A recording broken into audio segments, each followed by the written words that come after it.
बोले विष्णु भगवान की, बोले दामोदर भगवान की जय। कार्तिक माह का 28वां अध्याय। पूजा के कुछ नियम तथा बड़ पीपल की कथा। सूत जी बोले, वासुदेव भगवान अपनी अति प्यारी सत्यभामा को यह कथा सुनाकर सायकाल को संध्या उपासना करने के लिए अपने राजवन में चले गए। इस प्रकार मैंने ऐसा प्रभाव वाला कार्तिक मातम कहा। यह विष्णु को प्रसन्न करने वाला, भुक्ति मुक्ति देने वाला, हरि जागरण, प्रातः स्नान, तुलसी सेवन, उद्धापन और दीपदान, यही कार्तिक के व्रत हैं।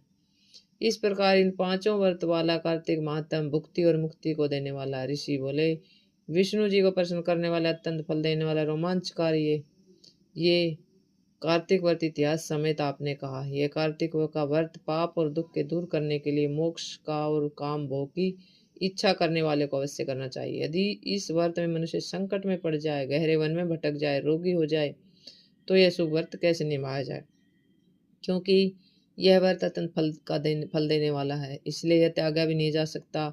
सूजी बोले, इस प्रकार किसी आपत्ति में दृढ़ संकल्प वाला पुरुष फंस जाए तो विष्णु अथवा शिव जी के मंदिर में जाकर जागरण करे। यदि यह मंदिर न हो तो किसी और देवता के स्थान पर जाकर करे। कठिन वन अथवा किसी प्रकार की आपत्ति के आ जाने पर पीपल के नीचे अथवा तुलसी वन में जागरण करे।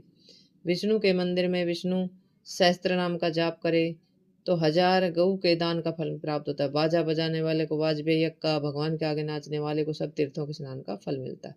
जो मनुष्य आपत्ति में हो और उसे कहीं भी जल न मिले अथवा रोगी हो तो विष्णु के नाम से मार्जन करे। जो व्रती उद्धापन विधि को न कर सके तो व्रत के पूर्ण करने के लिए ब्राह्मणों को भोजन करावे। ब्राह्मण पृथ्वी पर देव के समान स्वरूप है, इसलिए ब्राह्मण को भोजन कराने से तृप्त करने पर विष्णु सदा प्रसन्न रहते हैं। जो आप दीपदान न कर सके दूसरे के दीपक जला दे, उसकी हवा आदि से रक्षा करे। जो तुलसी के वृक्ष न हो तो वैष्णव का पूजन करे, क्योंकि विष्णु भगवान सदा अपने भक्तों के समीप रहते हैं। इन सब के अभाव में व्रती गाय और ब्राह्मण का अथवा पीपल और बड़ का पूजन करे। व्रत के पूर्ण करने के लिए आपने बड़ और पीपल वृक्ष को गाय ब्राह्मण के समान कहे। ये दोनों वृक्ष क्यों अधिक पूजनीय है? सूजी बोले, पीपल विष्णु का स्वरूप है, बड़ शिव जी का और पलाश ढाक ब्रह्मा का स्वरूप है।